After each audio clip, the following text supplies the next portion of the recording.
नमस्कार दोस्तों, स्वागत है आपका अपने अपने यूट्यूब चैनल यूपीएसएल क्रैकर्स के अंदर।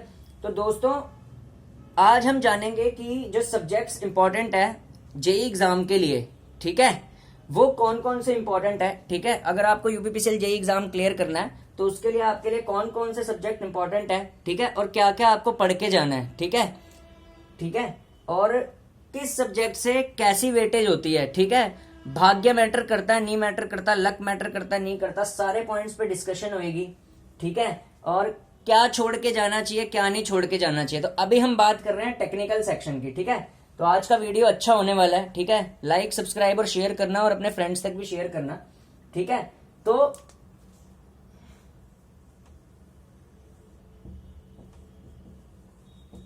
ठीक है, तो अब देखिए, सबसे पहले जो हमारा सिलेबस जेई का डिजाइंड है, ठीक है, वो कोई पर्टिकुलर नहीं है, ठीक है। इसका सिलेबस जो है जूनियर इंजीनियर का वो पर्टिकुलर नहीं है, ठीक है। यूपीपीसीएल का तो बिल्कुल भी एक पर्टिकुलर डिफाइंड ऑथेंटिक सिलेबस नहीं है। इसके बारे में मैंने प्रीवियस ईयर वीडियो पे बात की थी, लेकिन मैंने उसको ऐसे बोर्ड पे डिस्कस नहीं किया था, जुबानी बात करी थी। लेकिन अब मेरे को लगा है, जैसे कमेंट्स आ रहे हैं कि एक लड़का बोल रहा था सर एक बार बोर्ड पर भी डिस्कस कर दीजिए इसके सब्जेक्ट्स क्या क्या हैं, ठीक है, कौन सा छोड़ना है कौन सा नहीं छोड़ना और क्या क्या है, ठीक है। तो अगर मैं बात करूं तो जो मेरा सिलेबस है जूनियर इंजीनियर का, उसको मैंने 3 हिस्सों में डिवाइड कर रखा है, ठीक है। 3 हिस्सों क्या, एक तो है हमारे मेन सब्जेक्ट, ये लिखा है मैंने मेन सब्जेक्ट्स, ठीक है, मेन सब्जेक्ट्स हैं।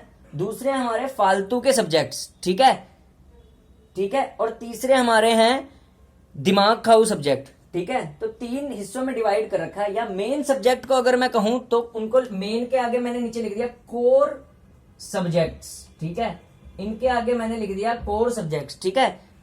अब नेक्स्ट है फालतू के सब्जेक्ट, लेकिन इनकी वेटेज अब ज्यादा हो रही है, ठीक है। तो कोर सब्जेक्ट्स हो गए, फालतू के सब्जेक्ट्स हो गए, और ये रे दिमाग खाऊ, दिमाग खाऊ, ठीक है। लेकिन आपको ये सारा पढ़ना है। अब ये क्या क्या है समझाता हूं। कोर सब्जेक्ट्स जो हमारे हैं उसके अंदर हर एक इलेक्ट्रिकल इंजीनियर को अगर अपना बेस बनाना है इलेक्ट्रिकल में, तो इनकी नॉलेज होना जरूरी है, ठीक है। फालतू सब्जेक्ट आपको पढ़ने हैं नो डाउट, क्योंकि प्रेजेंट टाइम में जो पेपर आ रहा है फालतू से आना है, लेकिन काम तो इन पे करना है। तो पहले यही पढ़ाया जाता है, कौन सा, फर्स्ट बेसिक इलेक्ट्रिकल, दूसरा इलेक्ट्रिकल मशीन, तीसरा पावर सिस्टम, चौथा यूटिलाइजेशन ऑफ इलेक्ट्रिकल एनर्जी। ये हमारे आते हैं कोर सब्जेक्ट में, एस्टिमेशन एंड कॉस्टिंग तक। ये हमारा कोर इलेक्ट्रिकल डोमेन है, या इसको ये भी कह सकते हैं इलेक्ट्रिकल डोमेन के कोर सब्जेक्ट, ठीक है। ये आपको पढ़ने हैं, ठीक है, ये पढ़ने ही पढ़ने हैं, ठीक है। किसी भी और एग्जाम होंगे उसमें भी आपको काम आएंगे, और आगे वर्क भी आपने इसी पे करना है, ठीक है। तो ये तो आपको पढ़ने हैं एस्टिमेशन एंड कॉस्टिंग तक, ठीक है, और ये हो भी जाते हैं। अब बात आती है फालतू के जो सब्जेक्ट्स हैं, ठीक है, फालतू के जो सब्जेक्ट्स हैं उनमें कौन कौन से आते हैं, और आजकल ये सब्जेक्ट भी इंपॉर्टेंट होने वाले हैं। अगर आपने फालतू के सब्जेक्ट नहीं ना पढ़े और सिर्फ कोर कोर पढ़ के चले गए तो आपका सिलेक्शन नहीं होगा। अब फालतू के सब्जेक्ट्स में एनालॉग इलेक्ट्रॉनिक्स, ठीक है, डिजिटल इलेक्ट्रॉनिक्स, ठीक है, एनर्जी कंजर्वेशन, ठीक है, इंस्टॉलेशन एंड मेंटेनेंस, ठीक है, और इन्वायरमेंट, ठीक है, ये हो गए हमारे फालतू के सब्जेक्ट्स। लेकिन अगर पेपर, ठीक है, ये तो हो गए हमारे इन्वायरमेंट तक, ठीक है। अब उसके बाद ये अलग सेक्शन बना दिया है, ये लिखा हुआ है मैंने दिमाग खाऊ, ठीक है। कौन कौन से होते हैं दिमाग खाऊ, जैसे एंटरप्रेन्योरशिप एंड बिजनेस, ठीक है। कोई इसका मेरे को समझ नहीं आ रही इसको डालते क्यों है, इसका तो कोई इलेक्ट्रिकल से वास्ता ही नहीं है, लेकिन क्योंकि आजकल कंपटीशन इतना ज्यादा है तो वो इसको भी डाल रहे हैं, ठीक है। तो ये भी आपको पढ़ना है, ठीक है। नेक्स्ट होता है PLC, SCADA, micro controller, micro processor, ठीक है। इनमें थोड़ा सा यार, क्योंकि अब होता क्या, जैसे इलेक्ट्रिकल डोमेन का बंदा होता है ना, तो इन चीजों को रटने में बहुत उसको डिफिकल्टी होती है, लेकिन आपको रटना पड़ेगा, ठीक है। जैसे पीएलसी की कमांड्स रटते हैं, ठीक है, उसके अंदर पढ़ते हैं ईपी रोम है, पी रोम है, क्या है, ठीक है, क्या उसकी वर्किंग है, ठीक है। और माइक्रो कंट्रोलर, माइक्रो प्रोसेसर के पिन्स जो होती हैं, ठीक है, उसको स्टडी करना, ठीक है, ठीक है, और जो बाकी सारा इसका वर्किंग होता है, ठीक है। तो ये थोड़े से दिमाग खाऊ सब्जेक्ट होते हैं, ठीक है। और फालतू सब्जेक्ट्स और कोर सब्जेक्ट्स और इलेक्ट्रिकल डोमेन के सब्जेक्ट्स, इन सबको मिक्स करके पढ़ना पड़ता है, ठीक है। अब हम बात करते हैं कि क्या ये सारे सब्जेक्ट पढ़ने जरूरी हैं। देखिए, सब्जेक्ट पढ़ने जरूरी हैं, ठीक है। एटलीस्ट अगर आप सारों को कवर नहीं कर सकते तो कुछ कुछ का ओवरव्यू ले सकते हैं आप। जैसे PLC, SCADA, micro processor, micro controller का आप ओवरव्यू लीजिए या इसको स्ट्रॉन्ग बना के चले जाइए ऊपर वाला पार्ट को, ठीक है, यहां तक इंस्टॉलेशन एंड मेंटेनेंस तक आप पढ़ के चले जाइए और इसका ओवरव्यू ले लीजिए, ये भी आपका सही रहता है, ठीक है। अच्छा, एग्जामिनर कौन सी शिफ्ट को इजी और कौन सी शिफ्ट को टफ बनाता है ये भी देख लेता हूं। देखिए, यूपीपीसीएल का एग्जाम मल्टीपल शिफ्ट्स में होता है, ठीक है, आपका लक भी डिपेंड करता है उस पर, ठीक है। अब कैसे, मान लो जो लड़का इजी शिफ्ट में बैठता है ना, उसको क्वेश्चन कहां से ज्यादा मिलते हैं, इस सेक्शन से, कोर वाले से, ठीक है, ये लिख दिया मैंने, इजी शिफ्ट में आपको कोर वाले से ज्यादा क्वेश्चन मिलते हैं, ठीक है, ठीक है, ये मैंने उठा दिया फिर एरो, ठीक है।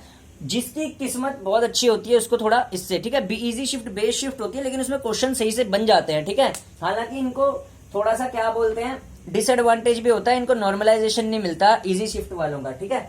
फिर उसके बाद क्या होता है, जो मॉडरेट शिफ्ट में बैठते हैं, ठीक है, मॉडरेट शिफ्ट वालों के लिए थोड़े से क्वेश्चन कोर से होते हैं, यानी प्लस कर दिया मैंने, कोर के क्वेश्चन भी होंगे, साथ में जो फालतू के सब्जेक्ट्स है ना इन्वायरमेंट तक, इसके भी क्वेश्चन होंगे, ठीक है, ठीक है। तो ये तो रहा हमारा मॉडरेट शिफ्ट वालों के लिए, ये प्लस ये हो जाता है। इजी शिफ्ट में सिर्फ कोर का होता है मैक्सिमम पोर्शन, ठीक है, और जो मॉडरेट शिफ्ट होती है उसमें फालतू के सब्जेक्ट्स प्लस कोर का होता है, ठीक है।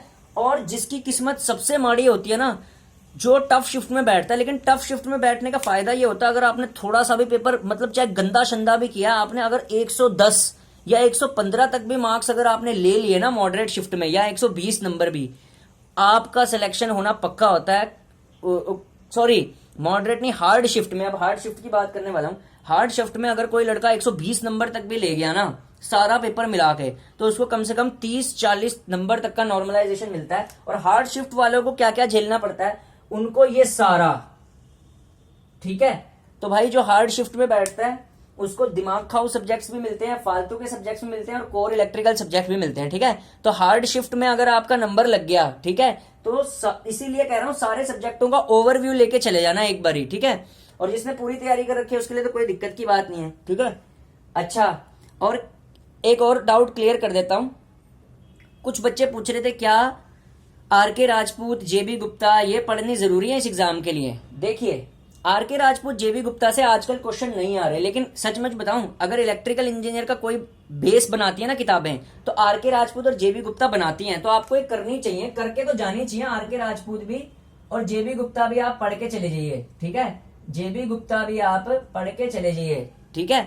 क्या होता है, इससे आपका बेस बन जाएगा। उसके बाद आप बाकी अपनी बुक्स वगैरह पढ़ सकते हैं, ठीक है, और क्वेश्चन को कर सकते हैं, ठीक है। थोड़े न्यू टाइप के क्वेश्चन आते हैं आजकल, न्यू टाइप के क्वेश्चन वैसे एमसीक्यू में मैं भी कराता हूं, ठीक है, तो वो आप कर सकते हैं, ठीक है, इनमें से स्टडी कर सकते हैं। लेकिन पढ़ के आपको पूरा ही जाना पड़ेगा ओवरव्यू तक, बाकी आपकी किस्मत पे भी डिपेंड करता है। कई स्टूडेंट्स का अगर वो इंस्टॉलेशन एंड मेंटेनेंस तक भी पढ़ के जाते हैं और इतनों को छोड़ जाते हैं, तब भी उनका सिलेक्शन हो जाता है, क्योंकि यार बेसिकली जो पेपर होता है ना वो काफी सारी शिफ्ट में होता है, ठीक है। तो आपके लक पे भी डिपेंड कर सकता है कि आप कैसी शिफ्ट में बैठ रहे हैं। हो सकता है आप जिस शिफ्ट में बैठे हैं उससे ये जो पीएलसी, स्काडा, माइक्रो प्रोसेसर हो, इनसे क्वेश्चन ही ना हो, और आप जिस शिफ्ट में बैठते हैं हो सकता है आप कभी ऐसी शिफ्ट में बैठ जाएं जिसमें इनमें से क्वेश्चन आ जाएं। तो तैयारी आप लगभग पूरी कर जाइए। अब आपकी किस्मत पे बात है, अगर तो अब जिसकी किस्मत में जैसा होता है उस हिसाब से मिलता है, ठीक है। अगर टफ पेपर मिले तो तब भी आप टैकल कर सकें टफ पेपर। बाकी इन सब्जेक्ट से बाहर कुछ नहीं पूछता, ठीक है, इन सब्जेक्ट से बाहर, ठीक है। ये जितने मैंने लिखे हुए हैं फिर गिना देता हूं नाम: electrical machine, basic electrical power system, utilisation of electrical energy, estimation and costing, analogue electronic, digital electronic, energy conservation, installation and maintenance, environment, entrepreneurship and business, PLC, SCADA, micro controller, micro processors, ठीक है। इन सबको मिलाकर सारे, हाँ, और एक और छूट गया था, सिंबल। सिंबल का क्वेश्चन हर शिफ्ट में नहीं आता, किसी किसी शिफ्ट में आता है, ठीक है, लेकिन आपको सिंबल भी पढ़ने जरूरी है, ठीक है। और सिंबल भी सारे पढ़ने की जरूरत नहीं है, बेइंतहा सिंबल है, ठीक है, नहीं तो आप सिंबल ही कवर करते रह जाएंगे। कुछ इंपॉर्टेंट सिंबल होते हैं जैसे एनर्जी मीटर का हो गया, बल्ब पुश बटन्स का हो गया, आइसोलेटर्स के हो गए, ऐसे सिंबल्स आप पढ़ सकते हैं, ठीक है।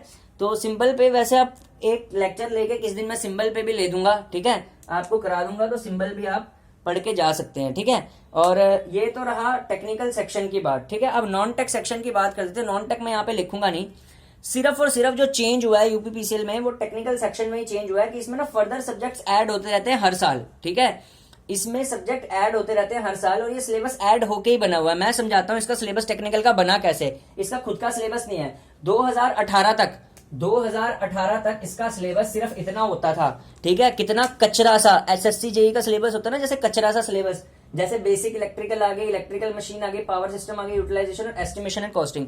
2018 तक इतने क्वेश्चन है, इतने सिलेबस से क्वेश्चन आया करते थे, ठीक है। फिर 2019 में एनालॉग और डिजिटल इलेक्ट्रॉनिक्स ऐड होने लगी, ठीक है। तो सिलेबस इतना हो गया इसका, ठीक है। तो इसका सिलेबस ऐसे बढ़ता गया। फिर नेक्स्ट में एनर्जी कंजर्वेशन ऐड हो गया, इंस्टॉलेशन मेंटेनेंस ऐड हो गई, इतना बढ़ता गया, ठीक है। फिर 2021-22 में ये ऐड हो गए, एंटरप्रेन्योरशिप, पीएलसी, स्काडा, सिंबल, ठीक है। तो इसका कोई डिफाइंड सिलेबस नहीं है। इसका सिलेबस हर साल ऐड होके बड़ा बड़ा होता जाता है, ठीक है, एक्सपैंड बनता जाता है। यानी अगर हम सीधी सी बात करें कि ये एक तालाब से, ठीक है, पहले नदी बना, फिर समंदर बन गया, ठीक है। अब प्रेजेंट टाइम में जिन लड़कों को एग्जाम क्लियर करना है, उन्हें समंदर तैरना है, ठीक है। अगर आप समंदर तैर गए तो आप वीर कहलाएंगे, ठीक है। क्योंकि जो पहले वाले बच्चे हैं उन्होंने क्या बोलते हैं, नदियों में और तालाबों में छलांगे लगाई हैं। लेकिन जो बच्चे 2023 में पेपर देने वाले हैं, ठीक है, या 22 में दिए हैं या 24 में देने वाले हैं, उनको समंदर में छलांग लगानी है। और समंदर में छलांग लगाने के लिए आपको वीर होना जरूरी है, ठीक है। तो अच्छी बात है, अगर सिलेबस इतना अगर आप तोड़ कर जाते हो तो आप काम भी अच्छा कर पाओगे, क्योंकि आपको हर सब्जेक्ट की नॉलेज होगी, ठीक है। पीएलसी स्काडा की भी नॉलेज होगी। जनरली ट्रांसमिशन सेक्शन के अंदर तो काम ही आजकल पीएलसी स्काडा पे हो रहा है। मैं बताता हूँ, अगर आपकी 400 केवी में ड्यूटी लगी ना, 400 केवी का सबस्टेशन पूरा का पूरा पीएलसी स्काडा ओरिएंटेड सबस्टेशन होता है। उनके एई जेईओ को ना किताब भी मिलती है इसकी ट्रेनिंग पे, ठीक है, ट्रेनिंग पे, तो आपको भी मिलेगी, ठीक है।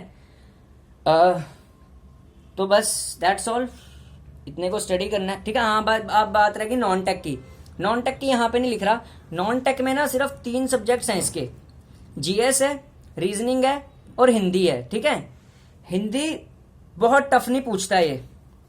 हिंदी का लेवल अभी भी उतना ही है जितना पहले था। रीजनिंग का लेवल भी उतना ही है। लेवल कहाँ पे बढ़ रहा है, लेवल अभी तक जीएस का ठीक ठाक था यूपीपीसीएल के अंदर तो, लेकिन जब से मैंने एलएमआरसी का पेपर शॉकिंग देखा है ना जीएस का, मुझे ऐसा डर सा लग रहा है कि शायद अब बाकी किस्मत पे बात है, कहीं यूपीपीसीएल भी एलएमआरसी जैसी जीएस बना गया ना, तो फिर कट ऑफ और डाउन चली जाएगी, बहुत डाउन कट ऑफ जाएगी अगर जीएस एलएमआरसी जैसी आई, ठीक है। तो बाकी ये डिपेंड करता है, ठीक है। तो बस जीएस में यही था कि जीएस अभी तक मॉडरेट था। अगर एलएमआरसी जितना टफ पूछ लिया डीप में तो फिर थोड़ी सी दिक्कत हो सकती है, ठीक है। तो अभी तक के लिए ये एनालिसिस है। अगर आपको एनालिसिस अच्छा लगा तो शेयर करना, लाइक करना, ठीक है, और चैनल सब्सक्राइब करना। डेली वीडियो आती है, ठीक है। थैंक यू, ठीक है। और कुछ लोग बोलते हैं एसएचपी इलेक्ट्रिकल जैसे, भाई तो एडवाइस देता है, ठीक है। तो भाई वो मेरा काम है, यूट्यूबर का काम होता है एडवाइस देना, ठीक है ना, ठीक है। अब लगती है अच्छी, ठीक है, नहीं लगती, ठीक है, ठीक है। तो मैं तो भाई एडवाइस देता रहूंगा, ठीक है। फॉलो जिसने करनी है वो करो, नहीं करनी तो मत करो। इतने सारे यूट्यूब चैनल है, जाके कहीं और देख लो, सीधी सी बात है, ठीक है भाई, ठीक है भाई। थैंक यू फिर, ठीक है। तो भाई एसएचपी इलेक्ट्रिकल जी, अगर आपको वीडियो अच्छी लग रही है तो भाई देख लो, नहीं देखनी तो जाके इतने सारे चैनल है वहां देख लो, ठीक है। धन्यवाद।